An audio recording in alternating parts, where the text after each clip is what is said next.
was pretty late with the games I played in December. So for the games I played in January, I've tried to be a little bit more timely. I spent the first part of the month playing even more Path of Exile 2. Though admittedly, this was when my interest did start to peter out for the content that launched with the early access. But I played a Pathfinder, went Poisonous Concoction, and had a blast. That build is super strong. I then messed with Shattering Concoction and realized that right now concoctions are just a giant mess, because they do a lot of weird and interesting things. Long term, I think they're going to be very cool, but in the short term it was a little bit frustrating to try to figure out the ins and outs of how they work. Which is also why I probably won't have a video on Shattering Concoction, at least for the time being. That said, I have noticed that Path of Exile 2 is surprisingly sticky. Now, I'm not usually one to get too caught up with player counts and all that. And so of course this begs the question, why is Path of Exile 2 so sticky, and what can other games learn from PoE 2? Part of the reason that Path of Exile 2 is so much more sticky is it actually has engaging gameplay. A lot, and I mean a lot of ARPGs, do not really have very good gameplay once you reach endgame. You press a button, the entire screen explodes, and if you don't press that button, the entire screen explodes you. Most of the gameplay is done in spreadsheets building your character rather than playing your character, which means there's a very high barrier to entry. But with Path of Exile 2, the gameplay starts early in the campaign and really hooks new players. By the time they get to endgame, yes, it is more like a traditional ARPG experience with numbers and spreadsheets and all that, but at the same time, there is so much more depth than many other ARPGs. You can actually get into the systems and feel like, oh, I just learned something. I learned that I can instill emotions on my maps and get even more rewards. Or you'll learn how different unique items interact, how skills interact with uniques. Because there are all these paths to mastery, players are more likely to stick with a character for longer. And because the game is slower paced, you don't complete all the content within just a couple hours or a couple days, it means that people stick with the game. Now I know this is a little bit of an apples to oranges comparison, but I feel like it's somewhat similar to the amount of stickiness that both Elden Ring and Baldur's Gate 3 have, because both of them present massive sprawling worlds with hundreds of hours of combat, and also a surprising amount of depth, where if you're playing through the game for the second, third, or fourth time, you're going to learn things that you completely missed on your first playthrough. All which is to say that Path of Exile 2 is off to a damn good start for its early access, but now's the time for you to go play other games, especially with this being release every game in the world February. But hey, if you want to hear more of my rambles, gotta subscribe, maybe leave a like while you're down there. For now, I'm going to move on to the other things that I played in the month of January, starting with Moonstone Island, a game that's a little bit like Stardew Valley meets Pokemon. You play as an alchemist and spirit tamer, interacting with the cute little creatures you find, going from island to island to gather and farm various crops, and also maybe exploring a few dungeons. What I liked about Moonstone Island, especially compared to a lot of other games in the cozy genre, is it doesn't focus as much on the relationship side of things. Don't get me wrong, there is plenty of that. If you want to date all the characters, you can do that. But also, if you're more like me, where you're interested in the exploration and the creature taming, you can do that, and you kind of just build relationships with the villagers by interacting with them when you meet them. I have a confession.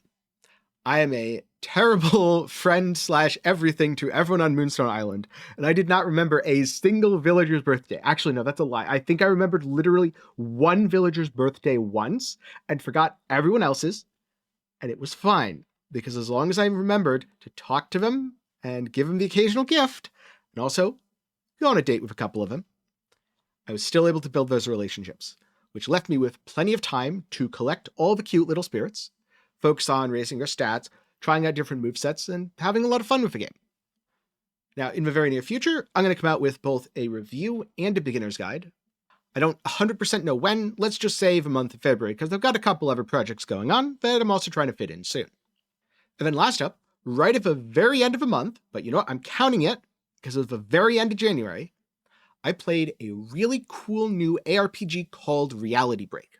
As of when I'm recording and posting this video, the review embargo has passed, so I can talk about the game, but Reality Break is not live. It is not live until February 10th. However, you can click over to my other channel, where I have a review going over all my thoughts on the game. It is very fun. If you like systems-based ARPGs, this one is excellent.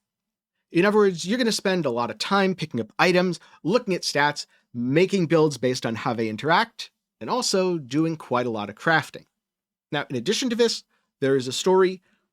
It was cool the first time through, but of course, with the additional replay value that you get from ARPG loot grinding, I became less connected with the story the more I played the game. Which is to say, at maybe 10 hours in the game, the story is pretty cool. At close to 40 where I am now, the story wasn't nearly as impactful to me. Instead, I was focused on the items and the stats and making a super overpowered build by stacking all the multipliers. Something else that I really like, and the feature that I think is Reality Break's greatest strength, is the way it blends roguelike and ARPG. Because one thing I know, talking to ARPG players and playing a lot of ARPGs myself, or at the very least Diablo-like ARPGs, everyone likes a reset. Everyone likes starting over, that new season, new league. Everything's fresh, new, there's a ton of potential.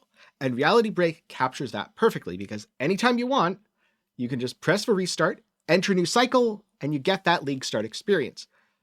Your meta progression, your reality points, do carry over. These are permanent unlocks that allow you to progress the story and make your character more powerful. But your gear, items, etc., including in your stash, does not carry over. And of course, like every ARPG, it has a hardcore mode, and not that I've really played with that, because that's kind of not my deal, though. Who knows? Maybe in the future I'll do some sort of Reality Break hardcore challenge run. That might be a fun stream someday. Either way, it's a really cool game, so if that sounds interesting to you at all, do be sure to check out my full review that'll be linked up in the card and down below.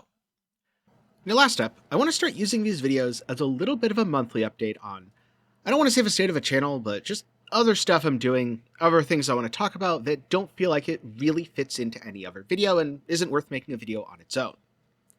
For this month, there's two things.